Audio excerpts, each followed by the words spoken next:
Bonjour Clément Beaune. Bonjour Caroline. Quand on est secrétaire d'État aux Affaires européennes, on est obligé forcément de se réjouir, même quand le Bayern l'emporte face au PSG. Non, on admet quand même une petite tristesse, même une grande tristesse, comme Parisien et comme Français, parce qu'il y a eu un beau parcours, on y croyait, on n'était pas loin, surtout en première mi-temps. Et puis à la fin, on salue l'Europe qui gagne et le fair play oblige à saluer la victoire du Bayern. Alors, on y vient à cette épidémie qui plombe en réalité cette rentrée. Italie, Espagne, je le disais, Allemagne, mais aussi Belgique, France. Naturellement, l'épidémie repart à la hausse partout en Europe. L'Europe est confrontée à une vraie reprise de l'épidémie. C'est ça le principal péril auquel nous sommes confrontés les uns et les autres? Oui, c'est un grand risque qui concerne d'ailleurs pas seulement l'Europe, mais qui concerne de nouveau l'Europe. On le sait, le virus n'a jamais disparu. Nous ne sommes pas dans la même situation, heureusement, que celle que nous avons connue collectivement en Europe au printemps, parce que d'abord la reprise n'est pas au même niveau, parce que nous sommes aussi mieux préparés, mieux équipés. Et en cette rentrée, avec un certain nombre de collègues du gouvernement, notamment Olivier Véran, nous coordonnons avec les pays européens pour évaluer les risques et se préparer au mieux. Vraiment vous coordonner, parce que quand on voit la façon dont les choses se passent, on voit par exemple que l'Allemagne impose des quarantaines au retour d'Espagne ou de la Croatie, classe Bruxelles dans les zones à risque. On voit bien qu'on est, en tout cas on a cette impression, c'est le retour du chacun pour soi, où chacun prend des mesures pour contrer l'épidémie. Où est la concertation européenne quand on voit des situations comme celle-ci? Alors vous avez raison, il faut le dire, il y a des lacunes évidentes de coordination européenne. Moins fortes, quand même, je tiens à le dire, qu'au début de l'épidémie. On avait vu, au mois de mars notamment, un vrai chacun pour soi, notamment dans des fermetures de frontières totales. C'est quoi qui est différent là? D'abord, il n'y a pas de fermeture généralisée des frontières européennes. Donc, il faut le dire. Et il y a une différence fondamentale, c'est que le principe est qu'on circule librement au sein de l'espace Schengen, donc dans notre espace européen. En revanche, à l'extérieur, pour se protéger, parce que c'est différent, ça n'est pas notre bassin de vie, il y a des mesures de fermeture beaucoup plus strictes. Maintenant, vous l'avez raison. Librement, mais avec des quarantaines quand même. Alors, avec un certain nombre de restrictions, effectivement, quelquefois des quarantaines pour certains pays. La vraie lacune, c'est quoi, pour être honnête? C'est que nous n'avons pas les mêmes données ou les mêmes évaluations. C'est-à-dire, il n'y a pas un centre européen, une agence européenne qui dit voilà, la situation est à risque à tel endroit, dans tel département, etc. Et donc ça, c'est une carence. On essaye d'y travailler. C'était à l'ordre du jour de la chancelière Merkel et du président de la République jeudi. On va, entre la France et l'Allemagne, porter une initiative pour essayer d'avoir les mêmes analyses. Et puis, il y a un dernier point. Je veux quand même qu'on différencie deux sujets. Il y a parfois un manque de coordination, c'est vrai. On va essayer de l'améliorer dès cette semaine, d'ailleurs, avec Olivier Véran. Et puis, il y a aussi parfois une différenciation. Ce qu'on appelle cacophonie au niveau européen, c'est aussi parce qu'on essaye justement d'éviter des mesures générales restrictive, évidemment, on évite le reconfinement généralisé, on différencie par territoire. C'est ça aussi parfois qui donne l'impression d'un patchwork, mais c'est aussi parce qu'on essaye de ne pas imposer des restrictions à tout le monde. On en impose, nous, des restrictions, par exemple, à d'autres pays européens, la France?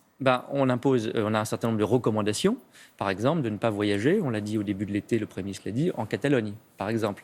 Mais c'est un bon exemple. Mais il y a des quarantaines, par exemple, qui sont imposées par la France à d'autres pays européens? Alors, on l'a dit avec le Royaume-Uni. Le Royaume-Uni, de manière peu coopérative, très franchement, a imposé aux voyageurs français et d'autres, d'ailleurs, comme les Néerlandais, une mesure de quarantaine. Et ce sera au menu du Conseil de défense demain. Nous aurons une mesure qu'on appelle de réciprocité pour que nos amis britanniques ne ferment pas la frontière dans un seul sens. Ça n'aurait pas beaucoup de sens. Donc il y aura une quarantaine qui sera imposée aux Britanniques dans les jours qui viennent? Il y aura, pour les voyageurs qui reviennent du Royaume-Uni, sans doute des mesures de restriction. C'est décidé dans les prochains jours par le Premier ministre et par le Conseil de défense. D'ailleurs, est-ce que c'est le principal péril aussi pour l'économie européenne? On va parler du plan de relance qui a été reporté. Est-ce que la zone euro, est-ce que l'Europe, d'une manière générale, pourrait encaisser des mesures de reconfinement et une deuxième phase forte de l'épidémie? On l'a dit, c'est exactement pour cette raison aussi qu'on essaye d'éviter une mesure générale qui serait sur le plan sanitaire lui-même d'ailleurs, sur le plan de l'éducation, mais aussi sur le plan économique, catastrophique. Et donc on a une situation économique qui est déjà très difficile, il ne faut pas se le cacher. On a une réaction européenne qui, cette fois, parce que ça n'a pas toujours été le cas dans les crises précédentes, a été rapide, à la hauteur. C'est le fameux plan de relance européen de 750 milliards d'euros. On va éviter d'aggraver la situation économique et maintenant d'apporter cette réponse de relance la semaine prochaine en France. La Banque mondiale avertit que la crise peut faire basculer 100 millions de personnes dans l'extrême pauvreté. Combien en Europe?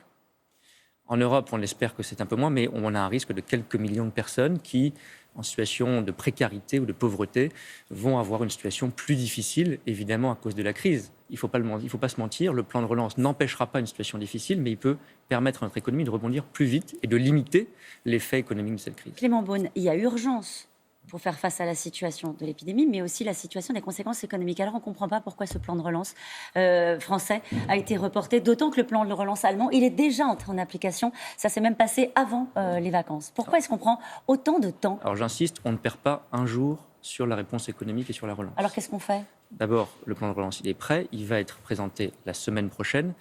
J'ajoute que c'est le plan de relance qui va commencer en 2021, qui sera adossé au budget pour 2021. Donc, qu'on le décale de quelques jours ne change pas son entrée en vigueur, son entrée en application. Et puis surtout, on ne l'attend pas ni la semaine prochaine, ni le 1er janvier 2021 pour agir.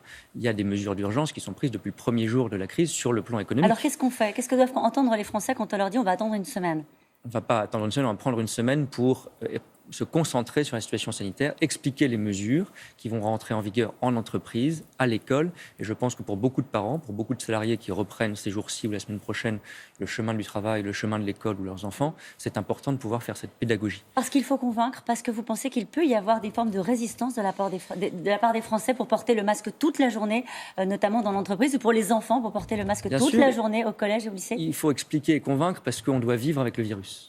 Et donc, il faut prendre des mesures de précaution, de vigilance. Et ça ne se fait pas simplement en le décrétant, ça se fait en expliquant aux employeurs, aux syndicats, aux parents, aux enfants eux-mêmes, aux enseignants, comment ça se passe. C'est légitime qu'il y ait des questions. Tout le monde rentre de vacances, des vacances qui ont parfois été difficiles, après une période elle-même qui a été très difficile. Et une rentrée qui sera difficile? Et une rentrée qui sera compliquée, bien sûr. Difficile sur le plan économique, on l'a dit. À risque sur le plan sanitaire, on le sait. Ouais. Et qu'il faut bien expliquer sur toutes ces mesures. Donc c'est pour ça, mais j'insiste beaucoup, il y a eu des dizaines de milliards d'euros de mesures de chômage partiel, etc., qui sont toujours en place. Alors depuis que vous êtes arrivé, vous avez eu pas mal de dossiers chauds. Parmi les dossiers chauds, la Biélorussie. Hier encore, des dizaines de milliers de personnes se sont rassemblées à Biélorussie contre le dirigeant Alexandre Loukachenko, qui reste intraitable. Il accuse l'OTAN et met son armée en alerte. Quel est le scénario que vous redoutez le plus en Biélorussie?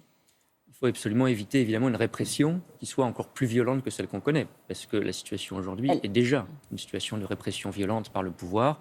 On a vu cette mise en scène aberrante et effrayante du président Loukachenko qui veut par là menacer son peuple. Bon.